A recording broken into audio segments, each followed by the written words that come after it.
Bueno, ¿qué tal? Vamos a concluir en este video el comentario que venimos haciendo acerca de las meditaciones metafísicas de Descartes.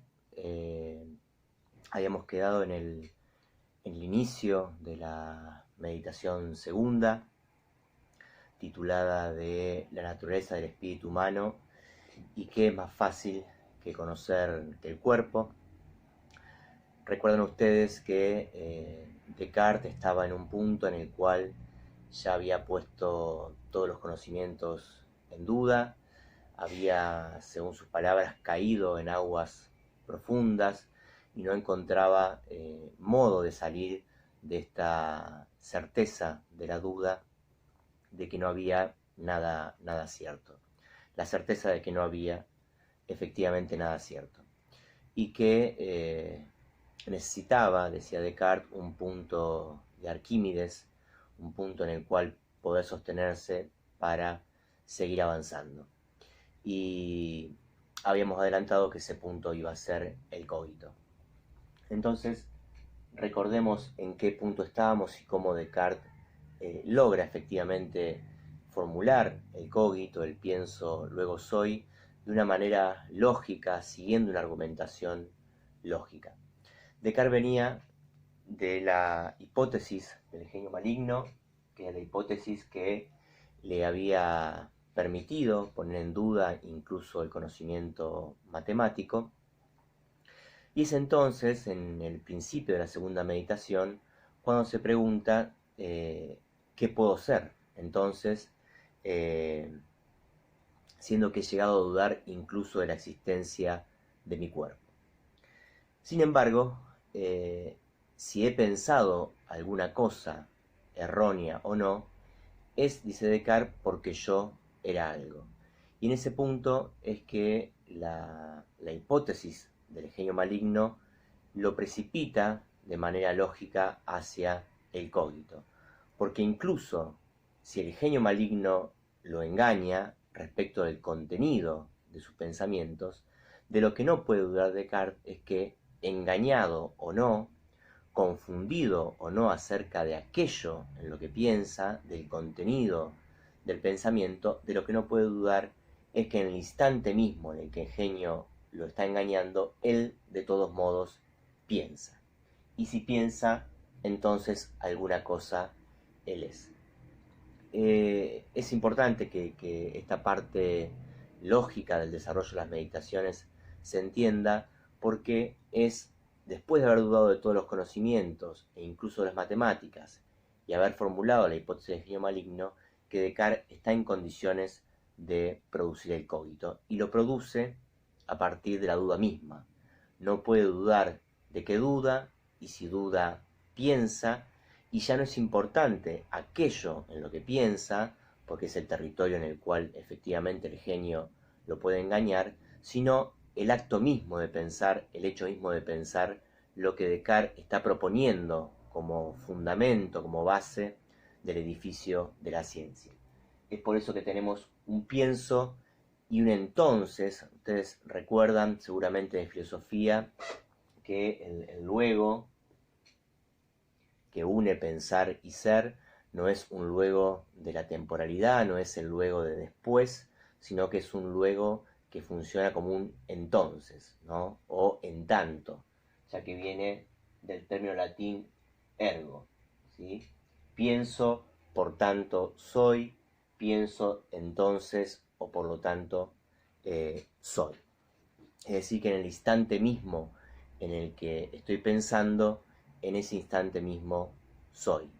De hecho, Descartes se pregunta, bueno, ¿durante cuánto tiempo soy? Ahí sí introduce una cuestión claramente temporal y él dice, soy todo el tiempo en el que esté pensando. Es por eso que este pienso luego soy es considerado el primer principio de la filosofía cartesiana, algo que él no va a poder poner en duda y que le va a servir como piso para toda la construcción posterior. Ahora bien, Descartes se pregunta entonces, ¿qué soy? ¿no? Extraído el ser, la existencia del pensar, Descartes se pregunta ¿qué soy? Y responde, soy entonces una cosa que piensa, y siguiendo un poco la idea de estos dos momentos que les comenté en el video anterior, esta metáfora que Descartes usa de la cesta de la manzana, donde habría un momento de vaciado y un momento de llenado, el momento en el que Descartes afirma ser y se pregunta por qué es el momento en el que vuelve a llenar de cualidades aquello que había vaciado inicialmente, que era su espíritu, ¿no? Entonces dice, bueno, soy una cosa que piensa, que quiere, que no quiere, que afirma, que niega, etc. Sin embargo, a pesar de haber llegado a esta certeza, al cogito como primer punto de certeza, Descartes no deja de interrogarse por los otros atributos del alma, los otros atributos de su espíritu, como para reafirmar por qué es el pensar y no cualquier otro atributo del alma el que podría darle la certeza de la existencia. Y es así como Descartes, en meditaciones más avanzadas, compara la aptitud de pensar con la aptitud de sentir y con la aptitud de imaginar. Y se pregunta por qué habríamos de privilegiar el pensar por encima de alguna de estas dos otras actitudes del alma. El alma efectivamente siente y el alma efectivamente imagina. La idea de sentir la descarta muy rápidamente porque es una idea muy próxima a las sensaciones y a los sentidos, y ya hemos visto que los sentidos eran engañosos. Sin embargo, la actitud, la posibilidad del espíritu, del alma de imaginar, le supone otros problemas, porque la imaginación no necesariamente supone los sentidos. Y entre pensar e imaginar, Descartes encuentra también un recurso lógico, sirviéndose de las matemáticas una vez más, para descartar también la imaginación, es decir, para decirnos por qué no sería el cogito imaginar, imagino, luego existo. Y el recurso que hace es un recurso a las figuras geométricas. Esto está alrededor de la meditación sexta, o sea, sobre el final de las meditaciones, pero lo introduzco ahora para que se entienda por qué el cogito es pienso y no otro verbo. Descartes dice allí que uno efectivamente puede imaginar un cuadrado, es decir, una superficie de 4 lados, es decir, la puede pensar matemáticamente, simbólicamente, podríamos decir, pero también la puede imaginarizar, es decir, también uno puede representarse imaginativamente un cuadrado, un triángulo y cualquier figura geométrica.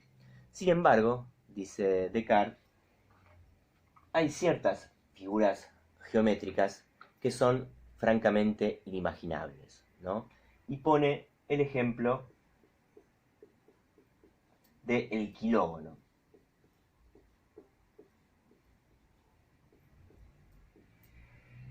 El kilógono es una figura geométrica de 1000 lados, y es allí donde Descartes dice, bueno, yo puedo pensar un kilógono, lo puedo pensar matemáticamente, puedo operar matemáticamente con una figura que tenga 1000 lados, pero efectivamente no la puedo imaginar. Es decir, que encuentra un límite en la imaginación, en ese atributo del alma, que le hace descartarla también como posible fuente de conocimiento. Pero es interesante que el recurso sea, una vez más, la matemática, ¿sí? Y en ese punto podemos trazar cierta articulación con lo que hemos visto de Coiré, ¿sí? Como la ciencia moderna, la física moderna, apoyada en la matemática, piensa algo que es imposible, o piensa a partir de lo imposible. El kilógono efectivamente es imposible de ser imaginarizado, y sin embargo puede ser pensado a través de la matemática. Nos resta finalmente por ver un poco un resumen de las otras meditaciones. Nos interesa sobre todo esta segunda por la formulación del cogito y la lectura que vamos a ver que Lacan hace del cogito. Pero vamos a hacer un comentario, aunque sea a título orientativo, que les sirva de punteo de las otras meditaciones o de alguna de las cuestiones que Descartes trabaja en las otras meditaciones, para que ustedes después vayan al texto a detenerse en esas cuestiones. En la meditación siguiente, la tercera, la cuarta, la quinta y la sexta, Descartes va trabajando diferentes temas. Ha concluido que el único material, puesto que soy una cosa que piensa, el único material del que dispongo para fundar este edificio de la ciencia son entonces las ideas.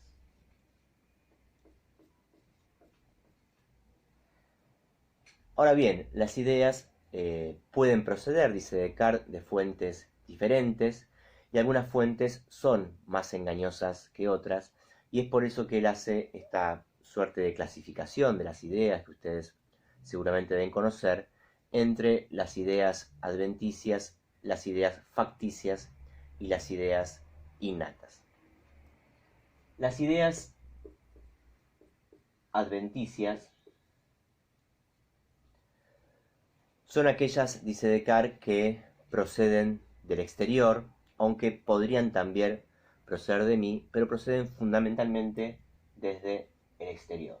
Son las ideas que adquirimos por los sentidos, con lo cual ya sabemos que es un tipo de idea que Descartes va a descartar, mientras que las ideas facticias son aquellas que están elaboradas, compuestas, dice Descartes, por el propio individuo, como es la idea, por ejemplo, de Minotauro o la idea de la sirena, es decir, seres fantásticos que no existen en la realidad y que son mi mente la que las compone, las fabrica, pero siempre a partir de ideas que de algún modo están en la realidad, ¿no? Un minotauro, por ejemplo, es una composición de un ser mitológico, mitad hombre y mitad toro. Es decir, el minotauro como tal, dice Descartes, no existe en la realidad, pero la idea de hombre sí y la idea del animal, del toro también, con lo cual es una composición de dos ideas que yo he adquirido efectivamente también por el exterior. Lo mismo ocurre con la sirena o con cualquier ser fantástico, ¿sí? De hecho, los seres humanos, a nivel de la ficción, a nivel de la creación, incluso literaria, siempre tenemos una limitación en esa suerte de imaginación o de creación, en el sentido de que cuando se ha tenido que imaginar, por ejemplo, seres fantásticos como los alienígenas, los extraterrestres, etc., siempre hay como cierta tendencia que los antropólogos han estudiado sobre todo, que es la tendencia antropomórfica, es decir, tendemos a imaginar incluso seres fantásticos con elementos humanos. Con lo cual, si bien las ideas facticias provienen de mí, dice Descartes, las armo con elementos que también proceden del exterior, que también proceden de la realidad y son por eso mismo engañosas y no podrían ser una fuente de conocimiento válida. Distinto es el caso del tercer y último tipo de idea, que son las ideas innatas. Estas ideas, dice Descartes, son aquellas que forman parte de la dotación natural del hombre, son ideas con las que ya están en mí y que sin duda no proceden del exterior, sino que ya las tenía incluso al momento de mi nacimiento. Y ustedes recuerdan que dentro de las ideas innatas, Descartes ponía las ideas matemáticas, ¿sí?, y la idea de Dios. Y es en este punto de las meditaciones que, habiéndole atribuido a Dios el estatuto de una idea innata, dice Descartes, bueno, todas las religiones han creído de diferentes maneras y con diferentes formas en un Dios, y sin embargo, resta, dice Descartes todavía, demostrar la existencia de Dios de una manera racional, de una manera que no sea por la vía de la fe. Es a partir de este punto, entonces, de las ideas innatas, que Descartes va a desarrollar no uno, sino dos argumentos para demostrar la existencia de Dios. Solo que estos dos argumentos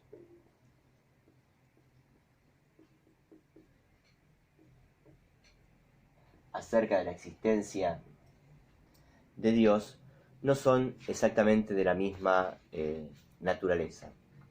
Los estudiosos de la obra de Descartes consideran que hay un primer argumento que Descartes hace, que es el argumento llamado de la huella,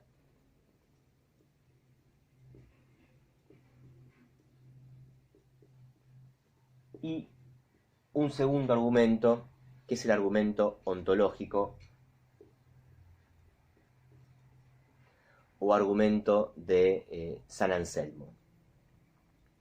Es decir, que en estas argumentaciones que Descartes va desarrollando para explicar y fundamentar la existencia de Dios, hay una que es más propia, podríamos decir, una que es efectivamente resultado de la razón, mientras que otra se apoya en un argumento ya existente en la época de Descartes y que había propuesto un personaje que se llama San Anselmo.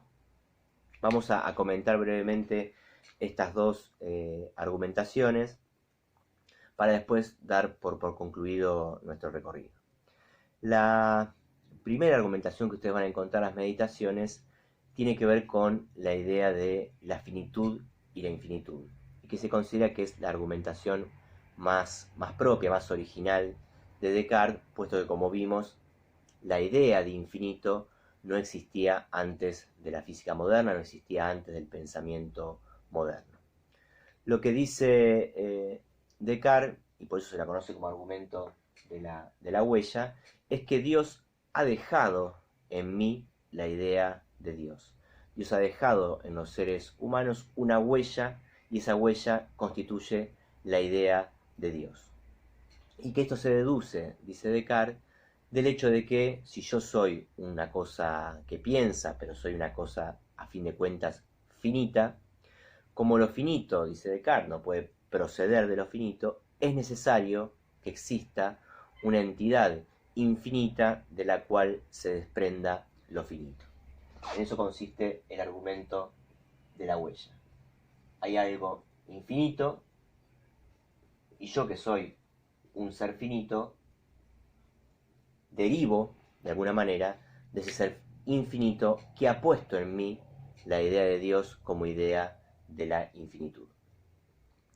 En cambio, el segundo argumento, el argumento ontológico o el argumento de San Anselmo, es un poco menos científico, es un poco menos moderno, podríamos decir. De hecho, efectivamente fue formulado por San Anselmo ya en el medioevo, pero para que lo conozcan, porque lo van a encontrar también en las meditaciones, es un argumento que plantea que si Dios es un ser perfecto, parte de esa premisa San Anselmo, si Dios es un ser perfecto, es contradictorio pensar que Dios careciera de existencia, ya que la inexistencia sería considerada por San Anselmo y por Descartes luego una imperfección. Con lo cual es un argumento un poco más tautológico, ¿no?, que se muerde un poco la cola, porque supone que, como Dios es perfecto, no podría carecer de existencia, porque la inexistencia lo volvería imperfecto. Lo importante de este argumento es que Dios existe, dice Descartes, porque lo supongo perfecto. Bien, finalmente Dios se convierte entonces en el segundo principio de la filosofía cartesiana. Recordemos, vamos a despejar un poco el pizarrón. Recordemos, tenemos un primer principio, cierto y seguro, indubitable, que es el cogito.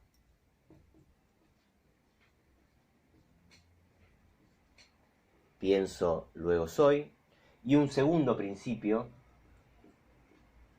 en el que se va a sentar la filosofía cartesiana y la ciencia que él entiende que puede derivar de esta filosofía, que es la existencia de Dios.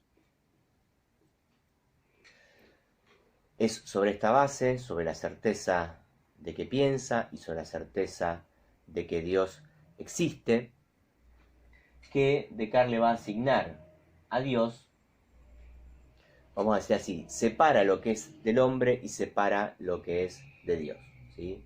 El cogito,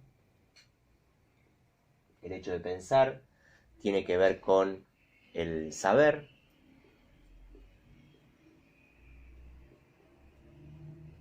es decir, con aquello que puedo conocer, mientras que Descartes deja en manos de Dios, esto probablemente ustedes lo hayan estudiado en filosofía como la figura de un Dios garante, ¿sí? Dios es efectivamente el garante de la verdad,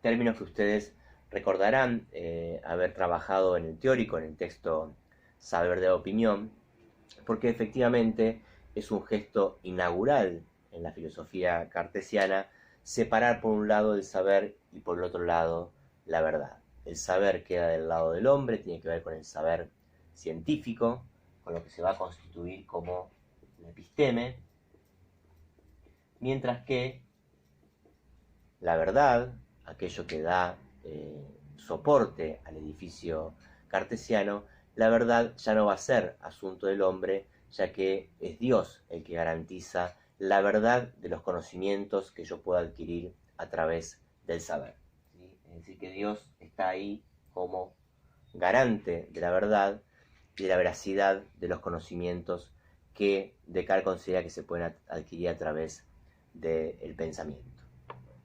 La verdad, dice Descartes, esto es una frase que está al final de una de las meditaciones, la verdad solo es posible, la verdad solo existe si Dios existe. Cuestiones que vamos a ver luego, más adelante con la lectura que Lacan hace de Descartes, cómo el psicoanálisis de alguna manera subvierte esta idea de un otro garante, ¿no? Dios efectivamente es una figura del otro, como este Dios garante en el psicoanálisis se encuentra de alguna manera cuestionado, interrogado, de qué manera es condición, por el contrario, que el otro no funcione como garante para que haya lugar a la verdad. Podemos adelantar un poco algo de eso, ya que estamos y tenemos un poco de tiempo. Lacan dice en una clase del seminario 11, seminario que no vemos tampoco con ustedes, no forma parte de la bibliografía obligatoria porque es un seminario, bueno, ya mucho más avanzado claramente en la enseñanza de Lacan, de lo que venimos viendo con ustedes, que hasta ahora son clases del seminario 1, clases del seminario 2. Vamos a ver en el segundo cuatrimestre algunas cosas del seminario 3 y del seminario 5, es decir, estamos en una época, ¿no? Todavía de Lacan, la década del 50, ya el seminario 11 supone un salto en esa enseñanza con otros elementos que nos parece que hace un poco complicada la lectura del seminario. Si bien es un seminario muy interesante, sobre todo en lo que respecta a las páginas en las que Lacan trabaja el cogito y trabaja las meditaciones metafísicas. Solamente se los comento para que vayamos pudiendo articular algunas cosas de Descartes y de Freud según la lectura que Lacan hace de Descartes. Lacan dice en esas clases del seminario que hay puntos de contacto y puntos de distanciamiento entre Freud y Descartes.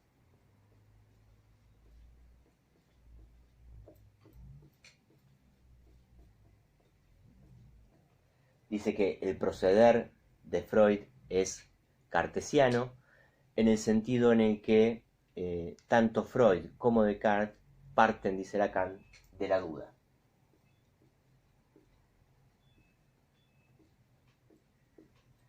En el caso de Descartes ya lo hemos visto, ¿no? La duda es su método y gracias a la duda llega a una certeza, que es la certeza de que piensa. ¿Qué quiere decir Lacan con que el proceder de Freud es cartesiano? Que Freud efectivamente también parte de la duda, y ahí Lacan se apoya en una lectura que nosotros sí pusimos como bibliografía obligatoria, que es el capítulo dedicado a el olvido de los sueños, ¿sí? Ahí Freud discute con los adversarios del psicoanálisis y con las críticas que ha recibido los primeros bosquejos, los primeros borradores de la interpretación de los sueños, donde algunos le han comentado a Freud que tomar a los sueños como un producto psíquico válido es discutible porque los sueños se presentan dudosos, ¿no? ¿Cómo podríamos, le dicen los críticos a Freud, considerar un producto válido algo que se presenta como fragmentario, como dudoso, como lacunario, es decir, algo que no recordamos demasiado bien? Y Freud invierte el argumento y dice que justamente los sueños son la vía regia de acceso al inconsciente por ese carácter dudoso que tienen, ¿sí? Que la duda respecto a los sueños, cuando el soñante no está seguro y duda de si era de día, si era de noche, si estaba en la casa de su infancia, pero había elementos de su casa actual, etc. Todo ese dudar del analizante respecto del contenido de sus sueños, dice Freud, es justamente el punto de partida para la interpretación, porque allí donde el analizante o el soñante duda, dice Descartes, perdón, dice Freud, valga el fallido, dice Freud, de manera cartesiana, según Lacan, es en esa duda que Freud encuentra también su certeza, del mismo modo que lo hacía Descartes. Y ahí Freud dice, allí donde el soñante duda, yo sé que hay una resistencia, ¿sí? Hay una resistencia a recordar un pensamiento inconsciente que está dando vueltas alrededor de ese sueño, ¿sí? Entonces, el procedimiento cartesiano de Freud es, si duda, es porque hay una resistencia en juego, y si hay una resistencia en juego, es porque hay un pensamiento inconsciente alrededor de eso que se recuerda de manera dudosa, que se recuerda de manera fragmentaria.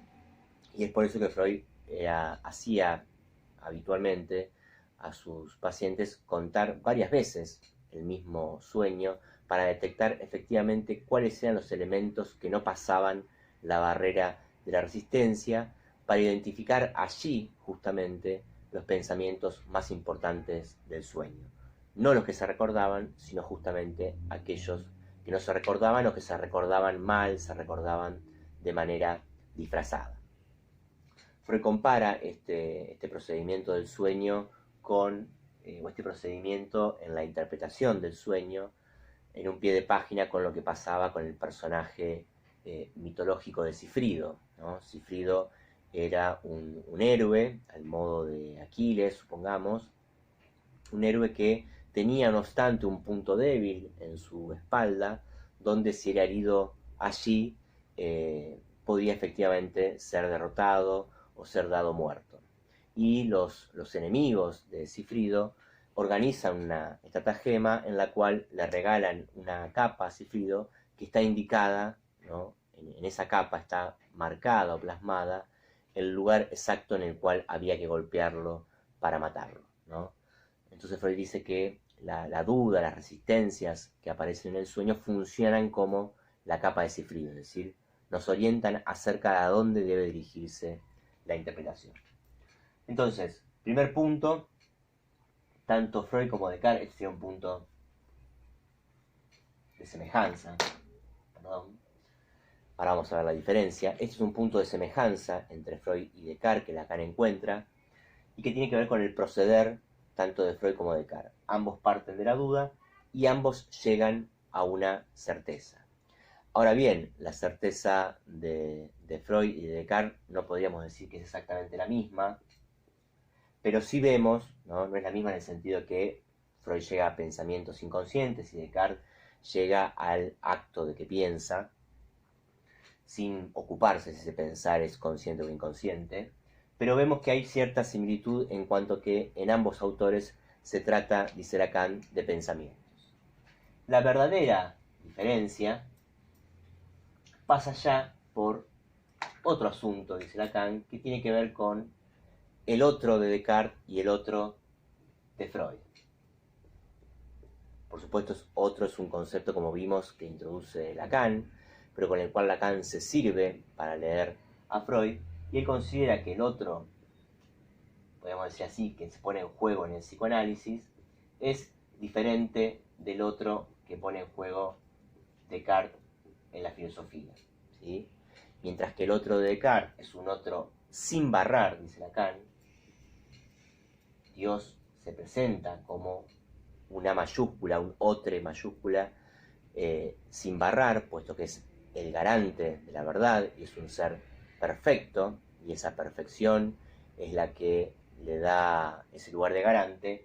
En el psicoanálisis, dice Lacan, tenemos que vernosla con un otro que por el contrario está barrado, con un otro que no puede ser Dios, ¿sí? Entonces habla de un otro engañador, en Descartes, jugando ahí con la cuestión de Dios y de genio maligno. El otro de Descartes es un otro engañador, mientras que el otro del psicoanálisis es un otro engañado. Es un otro al que se puede engañar en la medida en que ese engaño pone al otro en falta, corrobora a este otro como barrado, como tachado, como incompleto, como no siendo el garante de la verdad. Y es una tarea que Lacan, o una función, podríamos decir, que Lacan atribuye a la mentira en los niños. Dice en ese seminario, en esa clase del seminario 11, que la mentira es fundante de la subjetividad en el punto en el cual el niño, al mentirle al adulto y corroborar que efectivamente el adulto no sabe todo acerca de él, lo pone en falta, lo barra, ¿sí?, a través de la mentira. Bien, no es esta la lectura que vamos a hacer del cogito en la próxima clase, pero quería comentárselos, a pesar de que no es bibliografía obligatoria, porque va a ir permitiendo trazar algunas similitudes, algunos puntos de contacto y algunos puntos de divergencia entre Freud y Descartes, que van a ayudar a que podamos leer el cogito y encontrar allí lo que Lacan encontró y ningún autor antes que él, que es la emergencia del sujeto del inconsciente en el cogito. Bueno, espero que les haya servido este recorrido. Vuelvo a insistir, traten de leer ustedes todas las meditaciones, más allá de que acá trabajemos algunos puntos, que esto les sirva un poco de orientador de lectura en qué cosas detenerse más, en qué cosas detenerse menos, pero como siempre digo, no sustituyen los videos ni las clases, ¿no?, presenciales o de esta forma, la lectura que ustedes pueden hacer del texto. Bueno, les mando un saludo afectuoso y estamos en contacto.